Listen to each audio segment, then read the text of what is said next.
आप सभी का स्वागत है दोस्तों नीड टू नो चैनल पे। उम्मीद है दोस्तों आपको पिछली वीडियो जो कि पीएमटी फंक्शन पे थी वो आपको अच्छी लगी होगी। आज की वीडियो के अंदर दोस्तों हम बात करेंगे पीपीएमटी और आईपीएमटी फंक्शन के बारे में।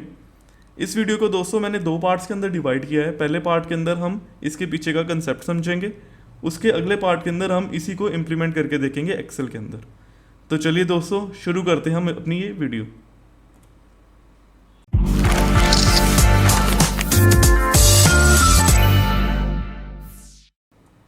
तो चलिए दोस्तों अब हम बात करते हैं पीपीएमटी और आईपीएमटी फंक्शन के बारे में। दोस्तों जो हमारी ईएमआई होती है उसके दो कंपोनेंट्स होते हैं, एक होता है प्रिंसिपल और दूसरा होता है इंटरेस्ट। इसका मतलब ये है कि हमारी जो भी ईएमआई जा रही है उससे हमारा प्रिंसिपल भी पे हो रहा है और हमारा इंटरेस्ट भी पे हो रहा है। कभी भी ऐसा नहीं होगा कि सिर्फ प्रिंसिपल ही पे हो जा रहा है या कभी भी ऐसा नहीं होगा सिर्फ इंटरेस्ट ही पे हो रहा है।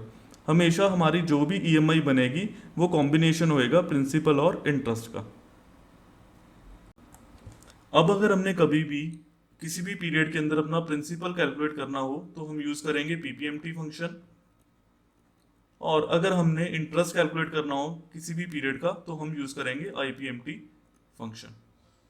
अब आपको इसके अंदर एक और चीज बताता हूं, हमारी जो भी ईएमआई होती है उसके अंदर नॉर्मली क्या होगा कि स्टार्टिंग के अंदर जो हमारा प्रिंसिपल है वो कम होता है, विद पैसेज ऑफ टाइम हमारा प्रिंसिपल की पेमेंट बढ़ना शुरू हो जाती है, और जो हमारा इंटरेस्ट होता है स्टार्टिंग के अंदर वो ज़्यादा होगा और विद पैसेज ऑफ टाइम वो कम होगा। और इस ईएमआई को हम इवन पेमेंट भी बोलते हैं। इसको इवन पेमेंट हम इसलिए बोलते हैं क्योंकि इसके अंदर हमारी जो ईएमआई है वो फिक्स रह रही है। चलिए दोस्तों अब हम बात करते हैं पीपीएमटी फंक्शन के बारे में कि इसको हम कैसे यूज़ करेंगे एक्सेल के अंदर। तो पहले हम समझ लेते हैं पीपीएमटी फंक्शन के अंदर क्या क्या आर्ग्यूमेंट्स हम डालेंगे। पीपीएमटी फंक्शन के अंदर हमें 6 आर्ग्यूमेंट्स डालने पड़ते हैं। तो चलिए सीखते हैं अब हम पीपीएमटी फंक्शन में। तो आपने पहले लिखना है पीपीएमटी।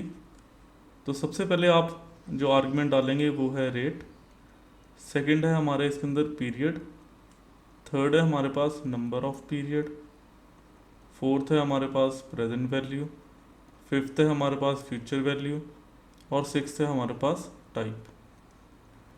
फ्यूचर वैल्यू और टाइप ये दोनों ऑप्शनल है, जैसे कि हमने पीएमटी फंक्शन के अंदर समझा था सेम ही इसी के अंदर भी वही सेम वैल्यूज़ रहेगी। बाय डिफ़ॉल्ट फ्यूचर वैल्यू के अंदर अगर हम नहीं डालते हैं तो वैल्यू ज़ीरो रहेगी और टाइप के अंदर भी ज़ीरो वैल्यू डिफ़ॉल्ट वैल्यू रहेगी।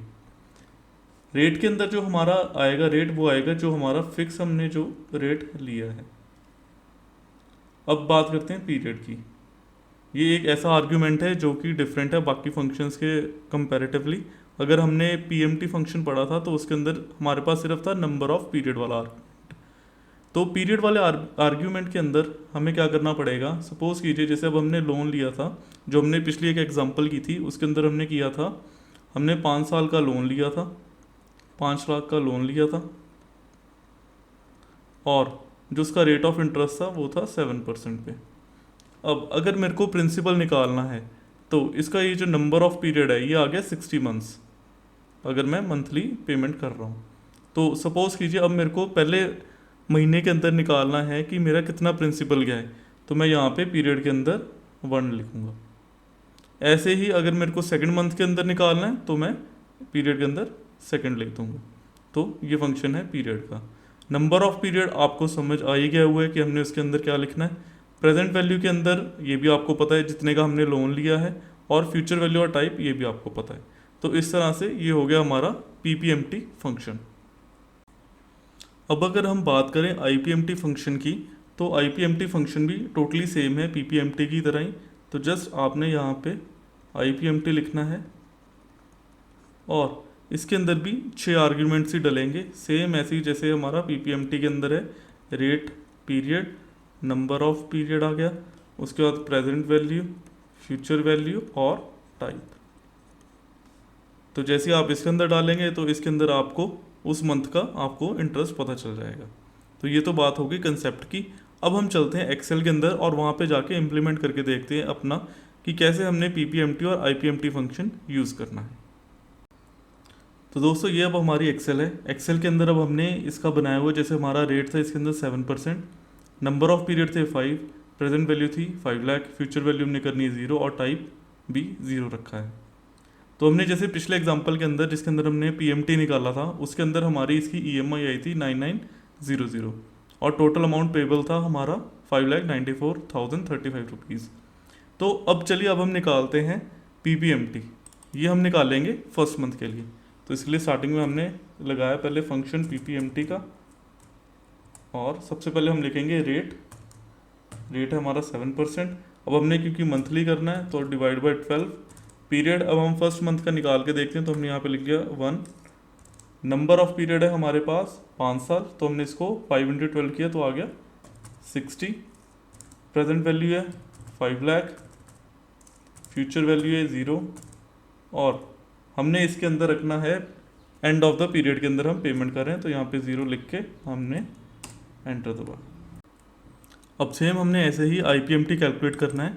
तो आईपीएमटी के लिए हमने इसका लगाया फॉर्मूला आईपीएमटी, और सबसे पहले हमने लिखा रेट है हमारे पास 7%, डिवाइड बाय 12 कर लिया हमने। पीरियड हमारा आ गया, हमने फर्स्ट मंथ का निकालना है। नंबर ऑफ पीरियड है हमारे पास 5 × 12 60 आ गया। प्रेजेंट वैल्यू है 5 लाख, फ्यूचर वैल्यू हमारी है 0, टाइप भी हमने रखना है 0। तो ये देखिए इस तरह से हमारा आ गया आईपीएमटी। अगर अब हम आईपीएमटी और पीपीएमटी का टोटल करें तो वो पीएमटी के बराबर आएगा। तो दोस्तों इस तरह से हमने सीखा है कैसे हम इम्प्लीमेंट कर सकते हैं पीपीएमटी फंक्शन और आईपीएमटी फंक्शन अपने एक्सेल के अंदर। दोस्तों अगर आपको ये वीडियो अच्छी लगी हो तो इस वीडियो को लाइक और शेयर करें और इस चैनल को सब्सक्राइब करें और बेल नोटिफिकेशन के ऊपर प्रेस करें ताकि आने वाली और भी नई वीडियोस की आपको नोटिफिकेशन मिलते रहें। तो चलिए दोस्तों अब हम मिलेंगे अगली वीडियो के अंदर।